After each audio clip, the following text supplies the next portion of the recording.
I'm very excited to be visiting China because I think China has a unique opportunity to help create a great future for the whole world with AI for two reasons. One is that China is, of course, a global leader in making AI more powerful. But the second reason is that China has this thousands and thousands of years old culture and a great tradition of long-term planning, which I think is absolutely crucial. We have to really envision shared positive future for everybody on Earth and then make careful plans for how we're going to get there. I'm optimistic that we can create a truly inspiring high-tech future if we win the race between the growing power of the technology and the growing wisdom with which we manage the technology. But to win this race, we're going to need this sort of planning, and I think we can really benefit here from the combination of Chinese technological strength and Chinese wisdom, because we have to change strategies to win this race.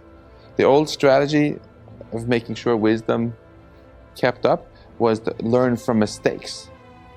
We invented fire, screwed up a bunch of times, invented the fire extinguisher. But with more powerful technologies like nuclear weapons and now artificial intelligence at the human level and beyond, we don't want to learn from mistakes anymore. We really want to plan ahead and get things right the first time, because that might be the only time we have. This tradition of learning from mistakes, of course, we've been doing in countries all over the world, with fire, with cars, with knives. We learn from mistakes, and then gradually we develop the wisdom to not make so many mistakes. It's only now, relatively recently, that technology has gotten so powerful in some areas that we can't make mistakes anymore and have to plan ahead. And at MIT, where I work, we call this safety engineering. And for example, China has a very successful human spaceflight program. No Chinese astronauts have died ever going to space. Why? Because of safety engineering.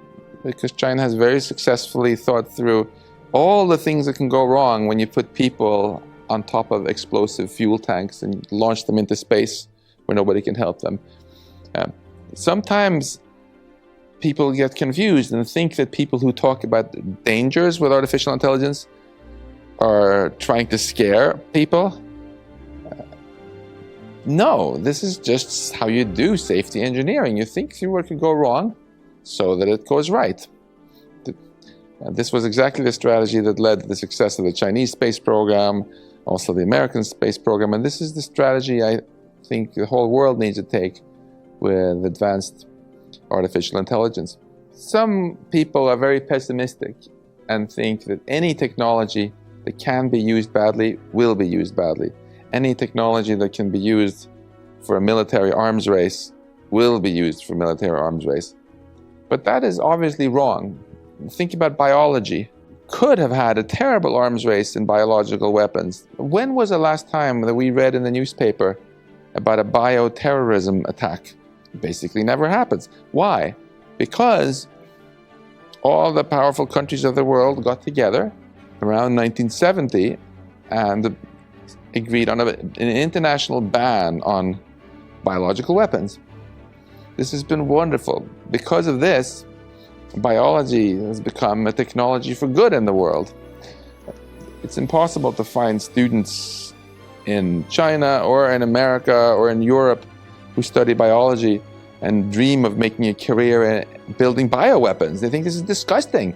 They want to work in biotech and make money by inventing new medicines and creating healthier and happier lives for people.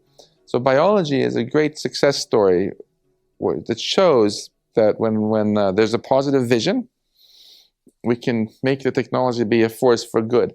And I'm very, very happy that China, in March of this year, 2018, became the first superpower to say, the Chinese government said that they want to ban lethal autonomous weapons. And now there's a growing number of countries that are following China's leadership here and are pushing for such a ban, which will be exactly the same as with biological weapons. And I think if this succeeds, then we can look forward to a future where we think of artificial intelligence just as biology, a force for good in the world that helps everybody, everywhere in the world, live happier and healthier lives. And I think this is a good example of what I mean when I talk about Chinese wisdom and long-term thinking, how it can help not just China to prosper, but help the whole world to prosper.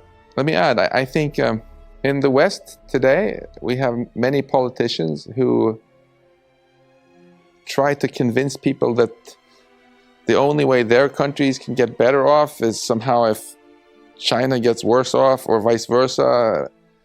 But this is ridiculous, because this is a very old-fashioned way of thinking. You know, I was born in Sweden. Long ago, Sweden had many stupid wars against our neighbor Denmark. You know, sometimes Sweden got a little bit bigger, Denmark got a little bit smaller. Then there was another war, and Denmark got bigger, Sweden got smaller. And all the while, the technology did not develop at all, it stayed the same.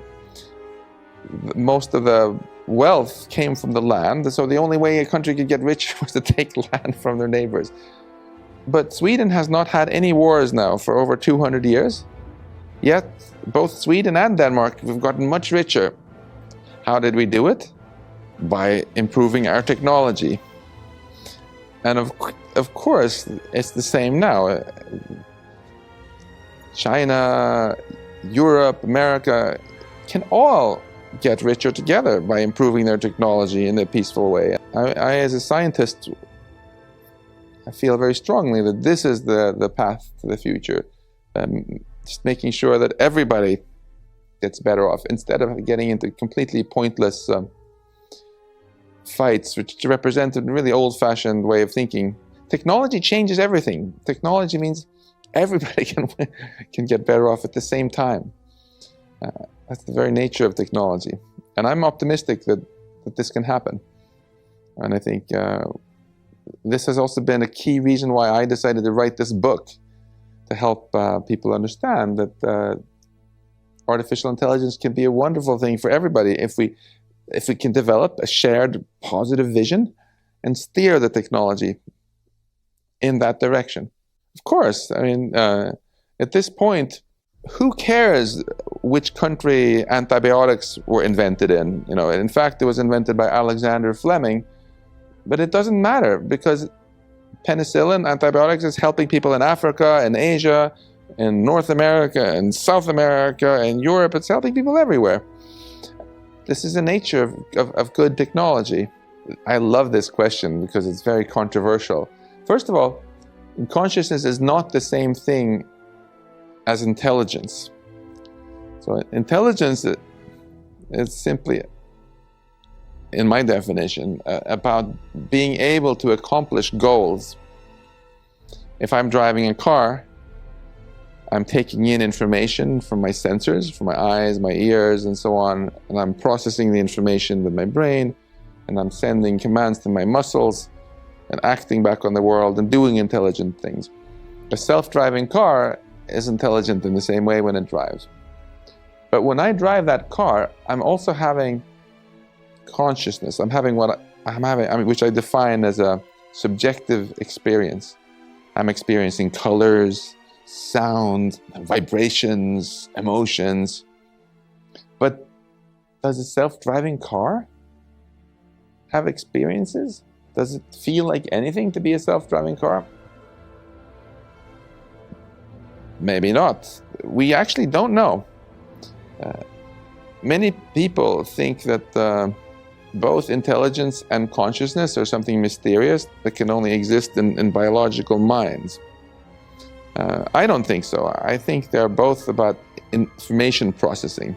But what kind of information processing is conscious? What kind of information processing makes you experience things subjectively? It's wonderful controversy. I have some colleagues who say, this is a stupid question because of course, consciousness is just the same thing as intelligence. So anything that's intelligent will be conscious. But we know that's false because our own brain does a lot of information processing that we're not conscious of. Like right now, my brain, I have no information about how my brain is regulating my heartbeat. And when I look at a friend and I take all the images, all the information that comes in through my eyes on my retina, and I do a complicated computation to recognize who this is, I don't know how I did that computation. My consciousness is like the CEO of my brain that just like gets an email from an employee saying, hey, yeah, that's your wife, that's Maya. But I don't know how it happened. So this shows that not all information processing is conscious. But on the other hand, I also have colleagues who say, this is a stupid thing, stupid question, consciousness, because of course machines cannot be conscious. I think they make the mistake, again, of thinking there's something magical about biological brains. In the West, I think this often happens because people have a religious background. I'm a scientist. I think it's all about information processing. And there's nothing magical about carbon atoms that makes them necessary for information processing. You can just as well do it with silicon atoms and other technologies that we build. So I'm actually studying this a little bit in my research group at MIT. And I think it's actually very important that we understand what kind of AI is conscious and what kind is not. For example, if I in the future have a very intelligent helper robot, I would like to that I can talk with, about intelligent things. I would like to know whether it's conscious, so I have to feel guilty if I turn it off. It's also very important for morality. The people I know who think consciousness is stupid and we shouldn't talk about it, they can never answer when I tell them to explain what is wrong with torture without mentioning consciousness. They can say, well, the electrons and other particles are moving this way rather than that way, and that's so bad. That's nonsense. There's nothing in the laws of physics defining what bad is. The truth is that torture is bad because it creates a negative subjective experience. If we one day build machines that actually have experience, then we have to also think morally about how we treat them. And in a way, I think consciousness is the most valuable thing there is in the universe. That when we look at the world and we see that it's beautiful, it's only beautiful because we have this experience. If there were no consciousness in the world, it wouldn't be beautiful. There would be no meaning, there would be no purpose. So in summary, it's not the universe giving meaning to us. It's us giving meaning to our universe through conscious experience. So it's incredibly important that we can solve the scientific mystery of which kinds of information processing is conscious and take that into account when we build future AI. If we can build a robot which is just as smart as us and is also conscious and experiences colors and sounds and even emotions like us, then it would be very unfair to say that it's somehow less alive than we are and to treat it very badly. Unfortunately, we humans have a very bad tradition of being not so nice to other life forms. And even quite often we've treated other animals bad because we say, they can't feel any pain. And then later scientists discovered they actually certainly can feel pain. In some countries, people had slaves and said, it's okay because the slaves are not conscious, which is of course nonsense. So we have to be very careful to not make the same mistake again if we build very advanced robots. I think it might be possible actually to build robots in two different ways. We might be able to build some robots that are conscious and some robots that are not. And then maybe the morally correct thing to do is to build unconscious robots to do very boring jobs for us, for example. But maybe if you want to have a robot that's going to be a companion for an elderly person, maybe you want to build it conscious. When it comes to risks of AI, I think that silly Hollywood movies like The Terminator make us worry about the wrong thing. We should not, the real risk from AI is not that it's evil, like in silly Hollywood movies, but that it's competent. More competent than us and accomplishes goals that are not aligned with our goals. This is the real risk. And there's a very interesting movement now of technical safety research around trying to answer this question. How can you build machines that can understand our human goals and also adopt our human goals and keep them as they get smarter? All of those are very hard problems, so we have to start working on them now to have the answers when we need them. First of all, understanding our goals is not so easy, because if you have today's machines are much too dumb to be able to understand them. I can't explain all of my goals to a cat, for example. And then comes the question of making them actually adopt our goals. I have children. So I know that it's very different. There's a big difference between them understanding what I want and doing what I want.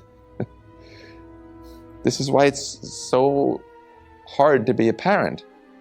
And this is a problem which is even more difficult with machines. And third, if machines gradually get smarter and smarter, we also have to make sure that they keep our goals. My children, they were very excited about Legos when they were little. Now, boring.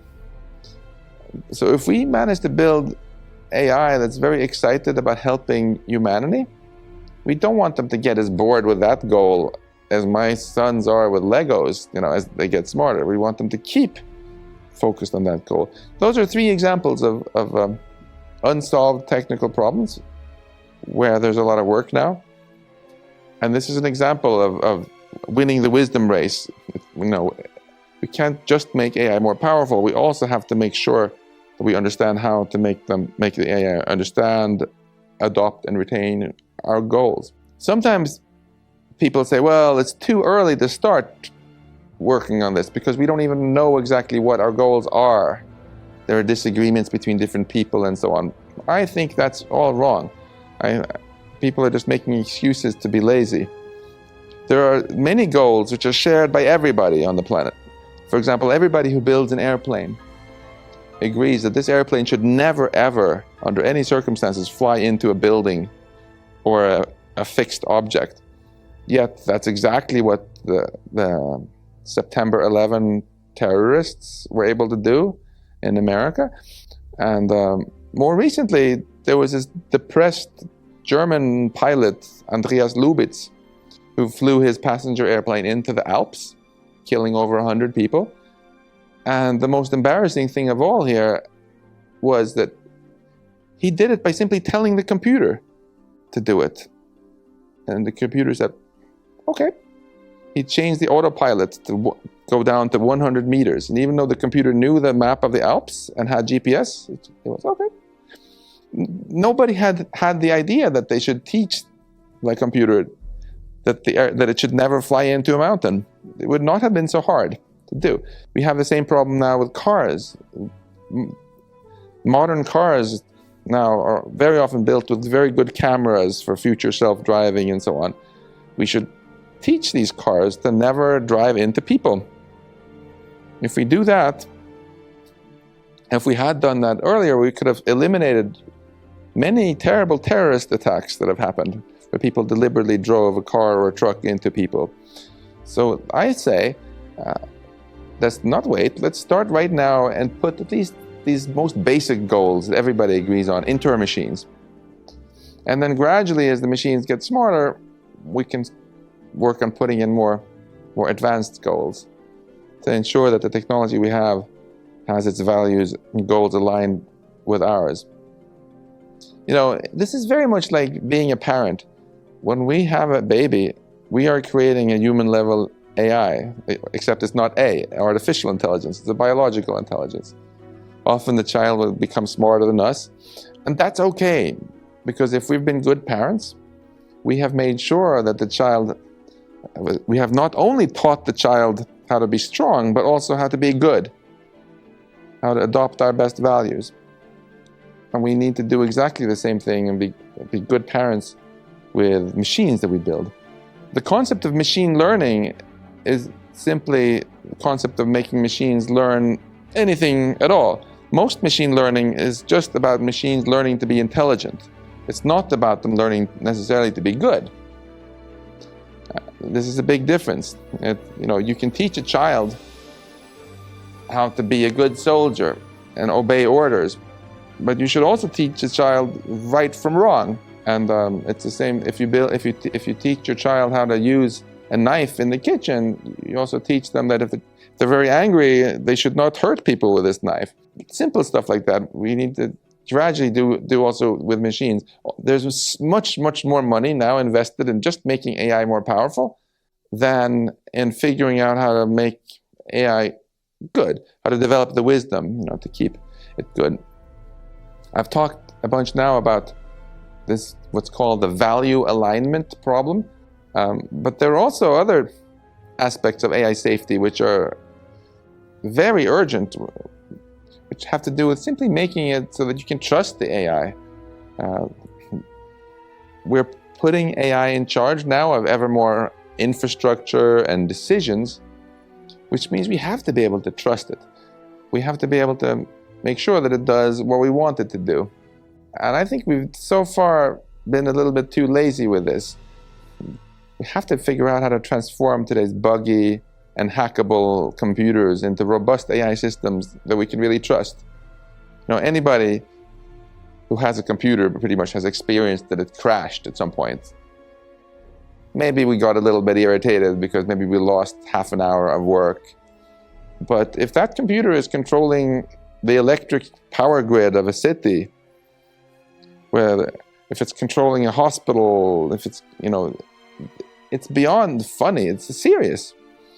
And if we can't solve this challenge of making our AI robust and trustworthy, then all this great technology we build, it can get hacked and be turned against us, or it can simply malfunction on its own and harm us.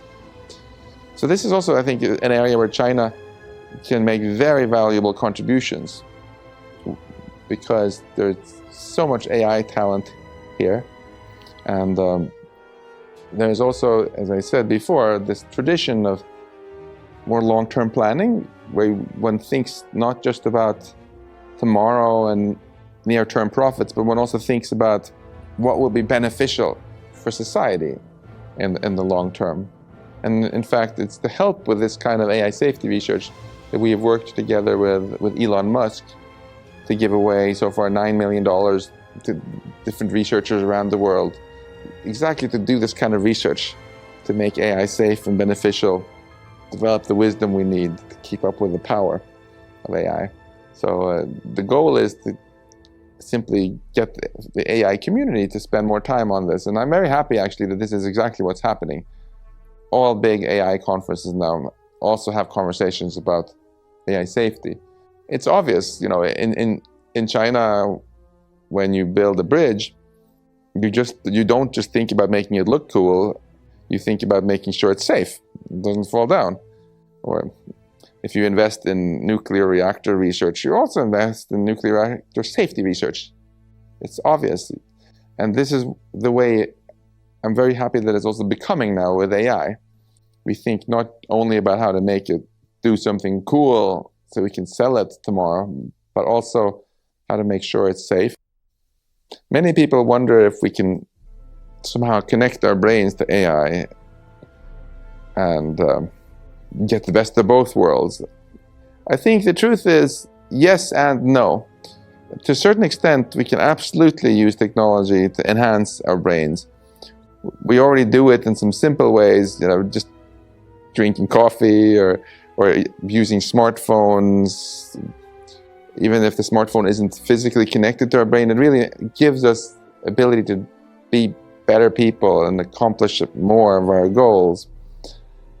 In the future, we will probably have neural implants so that you can retrieve information from the internet without having to look at your smartphone probably faster also than you can read, and similarly send information out via the internet.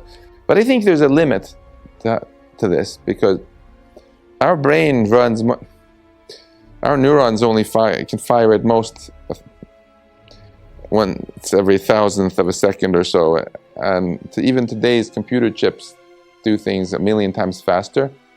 Also, our brain can never be bigger than what can fit out through our mommy's birth canal.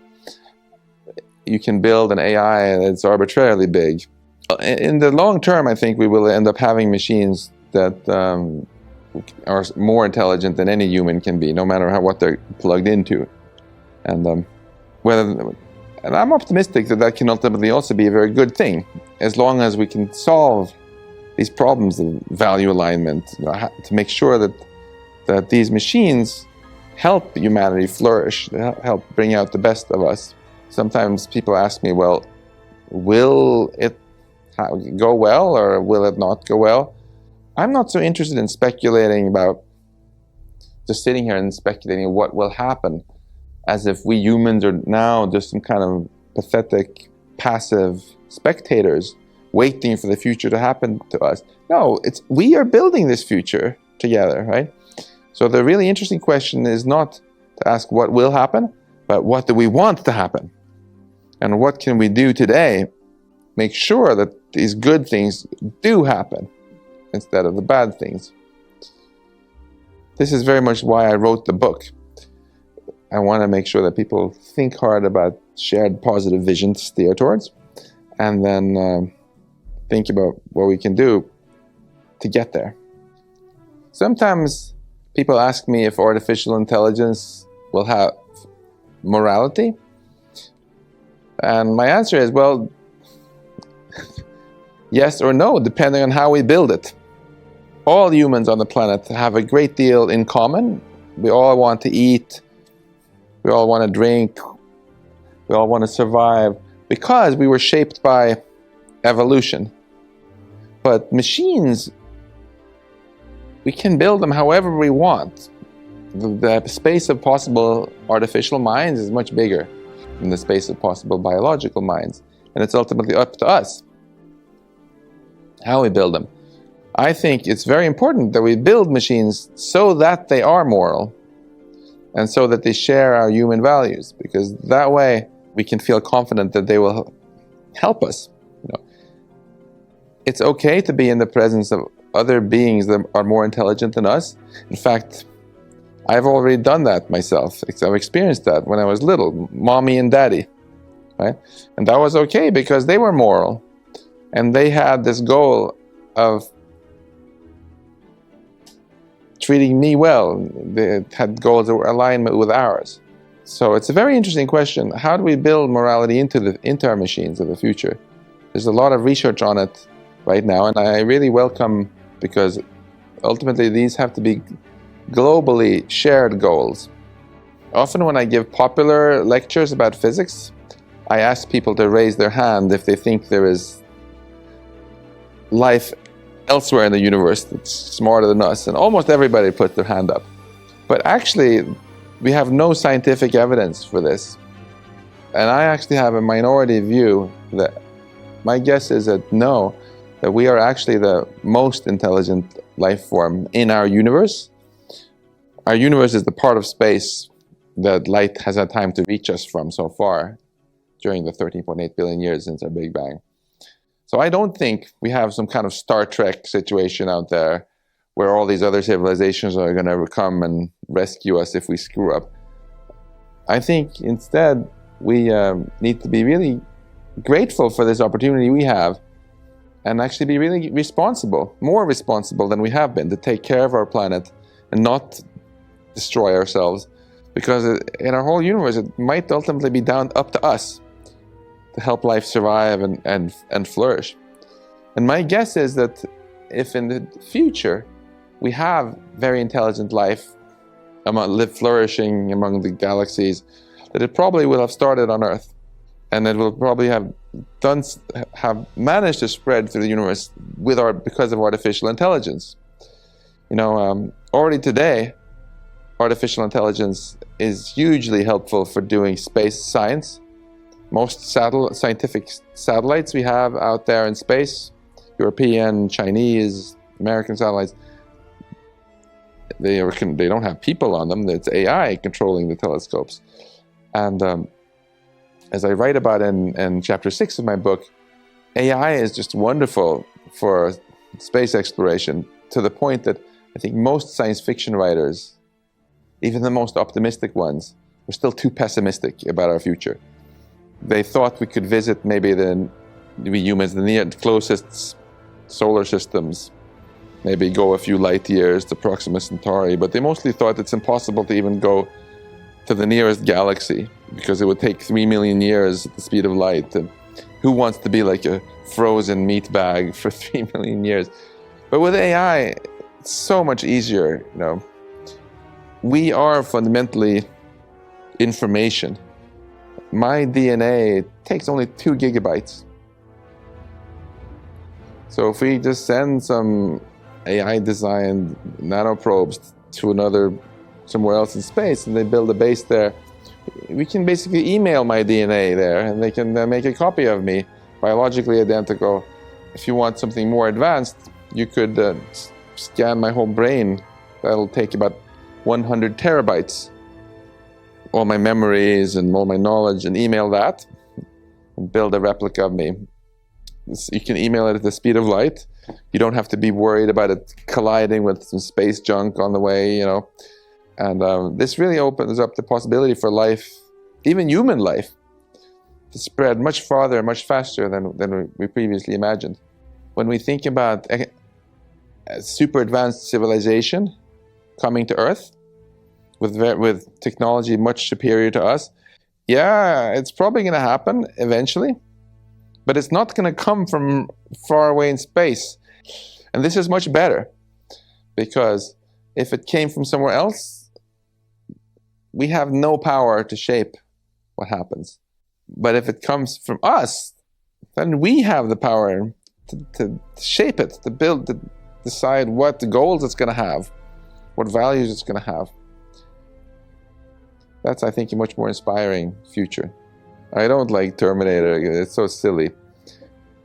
Most science fiction movies about AI make me cringe, because there's something very unrealistic about them. But many of them still have some element in them which is interesting.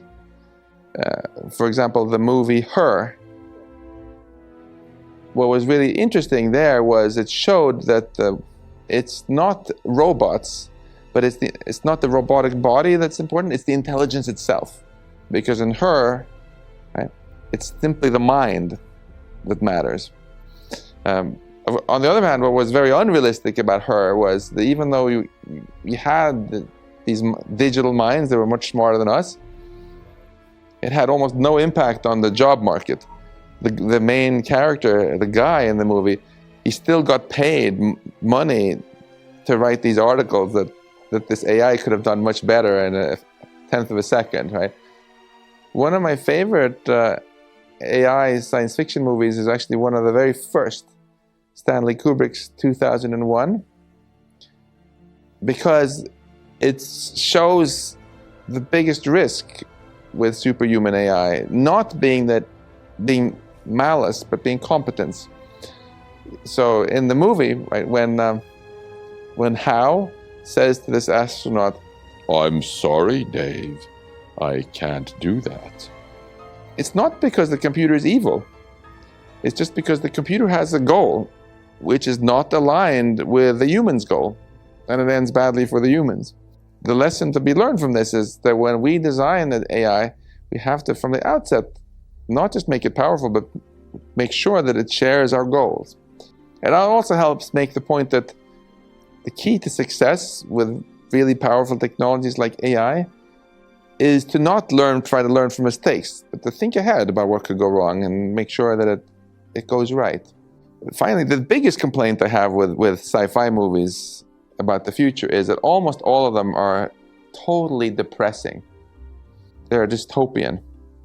And that is so bad, When I work as a professor at MIT, I often have students who come into my office for career advice, I always start by asking them, where do you want to be in the future? And if she says to me, oh, maybe I'll have cancer, maybe I will have been murdered, maybe I'll be run over by a truck. Terrible approach to career planning, right? I want her to come in with fire in her eyes and be like, this is my vision, this is where I want to be. And then we can talk about the challenges, the things that could go wrong, and how to make a good strategy to avoid them. But look at humanity as a whole, how we do our career planning. Exactly in that stupid way. We watch Blade Runner and Terminator and one dystopian film after the other, right? That attitude just makes us paranoid hypochondriacs, paralyzed with fear.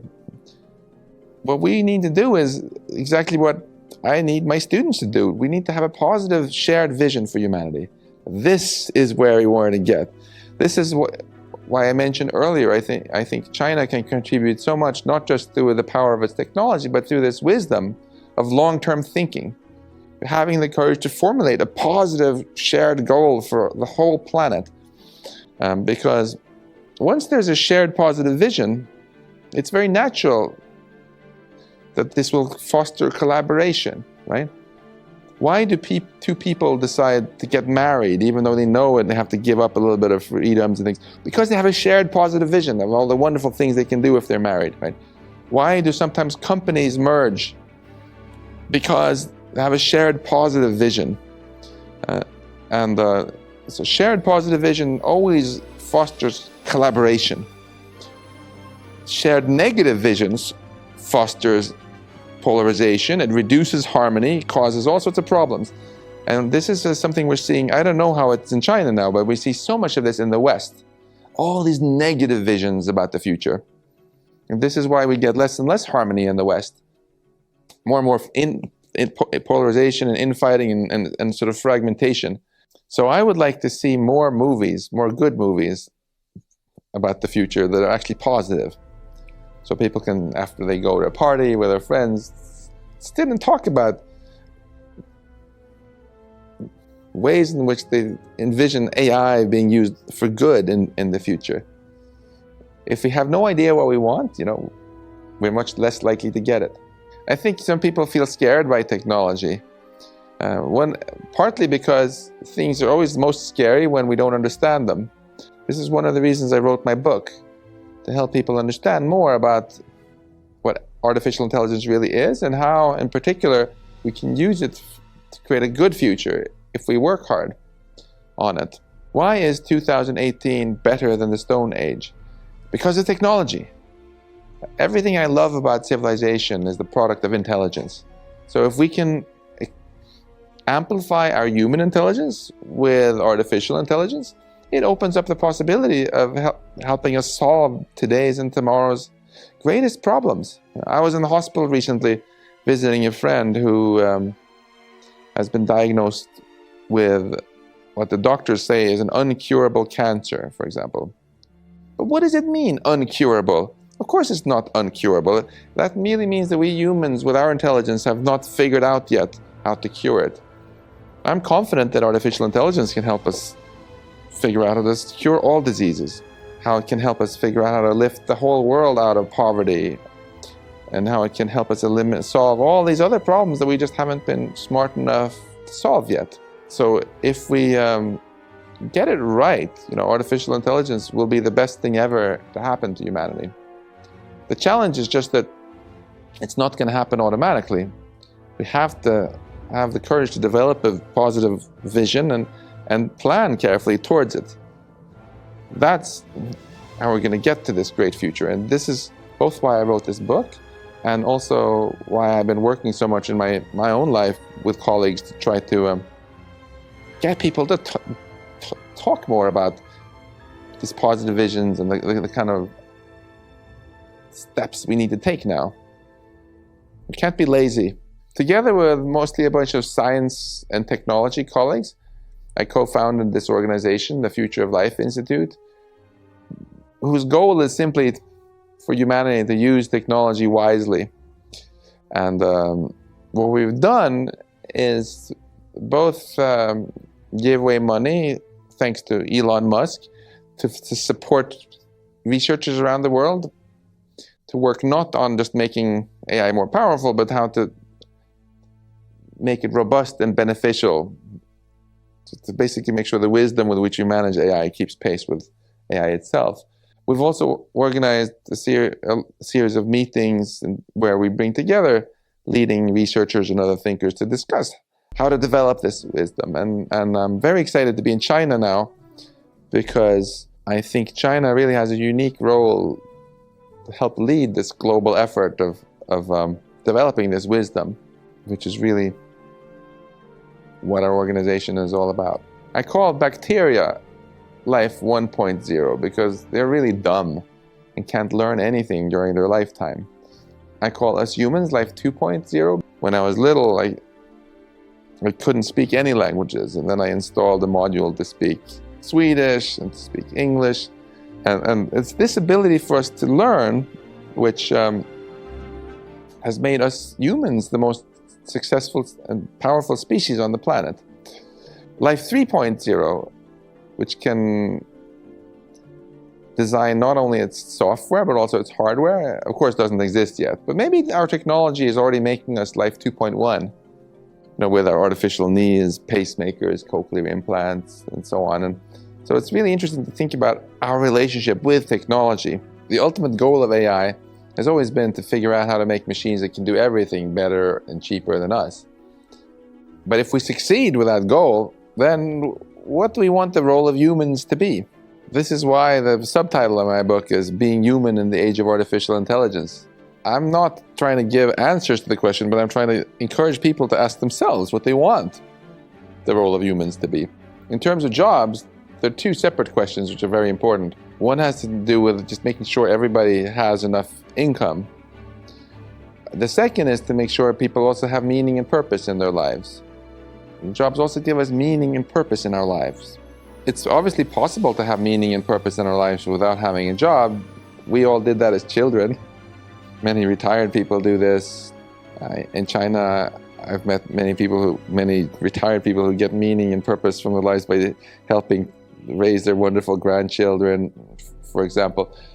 But it's going to be increasingly important in the future that we really think about what sort of society we can create where everybody feels meaning and purpose, even if they're not needed for production. It's fine, I think, if we replace boring jobs by robots and computers.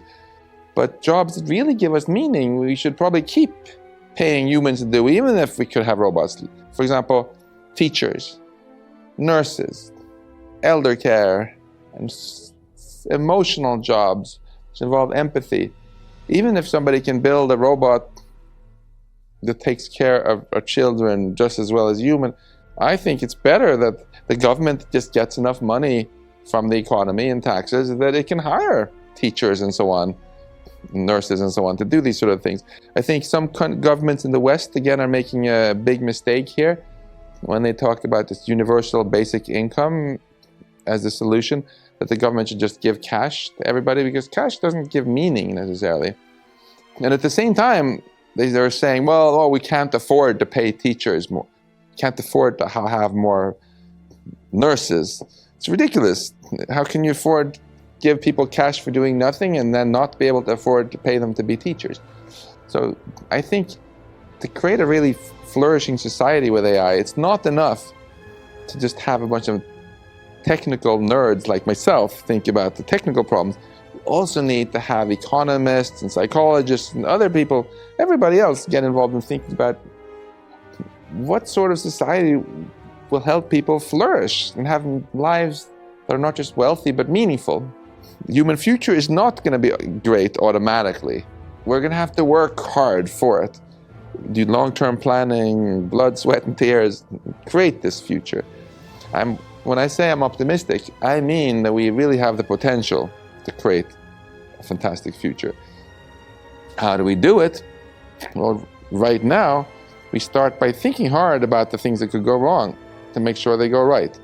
We think about how to make sure that the growing wealth produced by AI helps everybody in society. And And finally, we do it by thinking hard about how to make the machines we build, as they get ever smarter, learn our human goals, adopt our goals, and retain those goals as they get smarter, so that they will help work with us to create, this truly inspiring future.